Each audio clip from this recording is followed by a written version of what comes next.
Muy buenas tardes, amigas y amigos de Brújula Internacional. Siempre está ahora el recorrido por los escenarios internacionales con el choque de las imágenes y la fuerza de las palabras.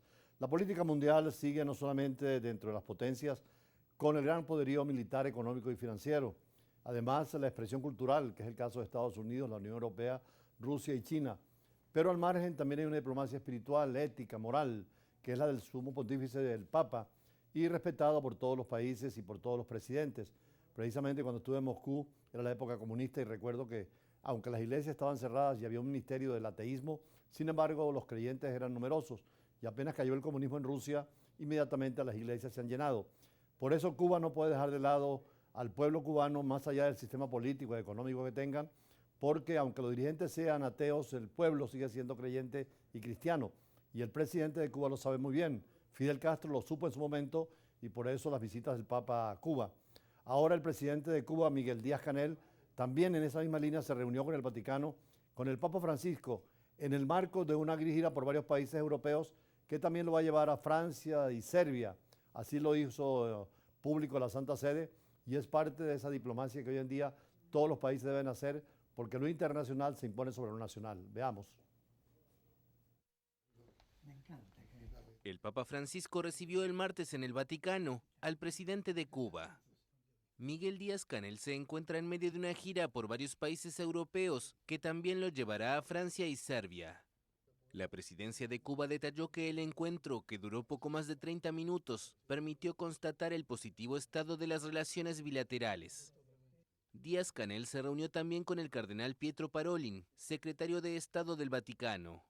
Según la Santa Sede, las conversaciones trataron sobre la situación en Cuba y la contribución que ofrece la Iglesia, especialmente en el ámbito de la caridad, además de algunos temas internacionales de mutuo interés. En la plaza de San Pedro se concentraron una decena de opositores al régimen cubano, ondeando banderas y con una pancarta que rezaba respeto a los derechos humanos en Cuba.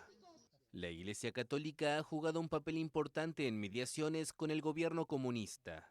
En 2014 intervino en el deshielo de relaciones entre Washington y La Habana. Incluso aquellos gobiernos que no son de creencia cristiana, es el caso, por ejemplo, de Libia, cuando Gaddafi era embajador de Venezuela, y ayudamos, contribuimos a que se abrieran las relaciones diplomáticas entre el Vaticano y el líder libio para esa época. Por cierto, uno de los hijos, Seif al-Islam Gaddafi, está siendo juzgado y posiblemente lo lleven a la Corte Penal Internacional. El padre pues, fue motivo de una situación de conflicto personal y perdió la vida, pero están tratando de rehacer la democracia. Hace poco estuvimos en Madrid conversando con la representante de Libia. En Venezuela también ya la embajada libia nuevamente está funcionando y eso es parte de este sistema internacional complejo y variado. Y en cuanto a un tema que es vital, que es la protección de los océanos, del cual se había preocupado tanto la humanidad, pero no había un tratado, un convenio.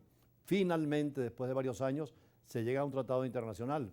Los Estados miembros de las Naciones Unidas por eso aprobaron recientemente el primer tratado para proteger el alta mar y todo lo que son los océanos. Un acuerdo esencial para proteger la vida y la salud de los océanos, vitales para toda la humanidad.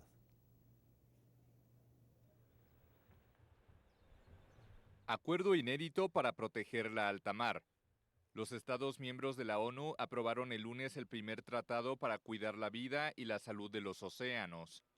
El texto, llamado Biodiversidad más allá de la jurisdicción nacional, crea un marco legal para extender las franjas de protecciones ambientales hacia aguas internacionales, que abarcan más del 60% de los océanos del mundo. El mar produce buena parte del oxígeno que respiramos, limita el cambio climático absorbiendo CO2 y alberga ricas zonas de biodiversidad. Pero gran parte de los océanos del mundo están fuera de las zonas económicas exclusivas de los países y por tanto de la jurisdicción de cada estado, por lo que crear una protección para la alta mar requería de la cooperación internacional. Aunque la alta mar representa cerca de la mitad del planeta, fue ignorada por mucho tiempo en las luchas medioambientales. Actualmente, tan solo alrededor del 1% de la alta mar está protegida por alguna clase de medida de conservación. El acuerdo introduce requisitos para realizar estudios de impacto ambiental y actividades como pesca, transporte marítimo y minería en áreas profundas. El tratado establece también principios para compartir los beneficios de los recursos marinos genéticos procedentes de la alta mar. obtenidos en expediciones e investigaciones en aguas internacionales. Los países en desarrollo, que a menudo no tienen medios para financiar investigaciones costosas, lucharon para no verse privados de su parte de estos beneficios. Para que entre en vigor, el tratado debe ser ahora ratificado por al menos 60 países. Todo tratado tiene tres partes. La primera es la negociación, que se llevaron varios años para este tratado. La segunda es la firma, lo que acabamos de tener, pero falta la ratificación de unos 60 países para que sea válido. Por cierto, Venezuela tiene más de 2.000 kilómetros en el Caribe.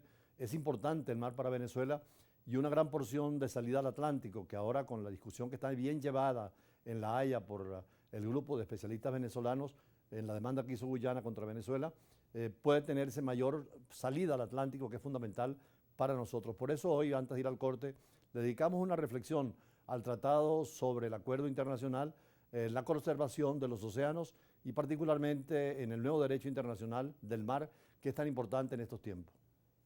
Uno de los tratados más importantes de Naciones Unidas en materia del medio ambiente es el de la protección de los océanos. 20 años han pasado para que el tratado pueda haber sido aprobado por las Naciones Unidas.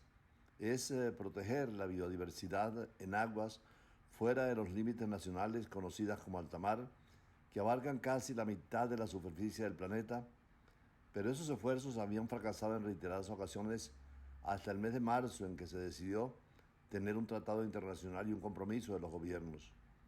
Los delegados, en una conferencia intergubernamental creada por la Asamblea General de la ONU, acordaron un tratado que fue objeto, después de un análisis legal, y traducido a los 6 idiomas oficiales de Naciones Unidas.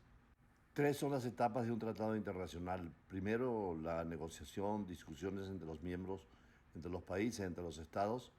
Después, las firmas, que es de los gobiernos. Y finalmente, la ratificación, ya sea por vía de los parlamentos de cada país o por vía de referéndum. El próximo mes de septiembre, durante la Asamblea General de Naciones Unidas, que se celebra en Nueva York, este tratado está abierto a las firmas durante la reunión anual de los jefes de Estado y después se va a implementar cuando sea ratificado por 60 países.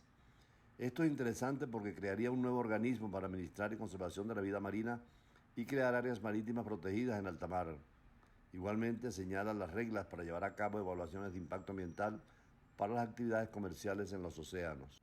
Este es el tratado primero en la historia de las Naciones Unidas que adoptan para proteger la vida marina en alta mar, un acuerdo que el secretario general del organismo, Antonio Guterres, señaló que da a los océanos una oportunidad.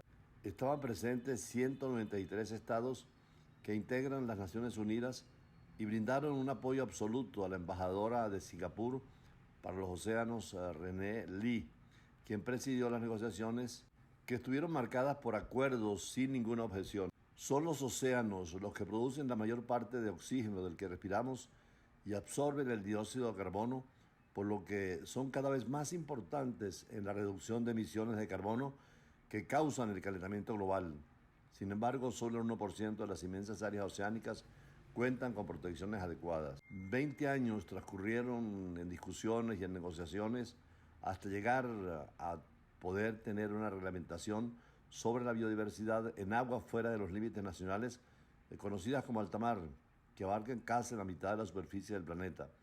Pero esos esfuerzos habían fracasado en reiteradas ocasiones. Hasta marzo fue cuando los delegados de una conferencia intergubernamental creada por la Asamblea General de la ONU acordó este tratado, el cual posteriormente fue objeto de un análisis legal y traducido a los 6 idiomas oficiales de Naciones Unidas.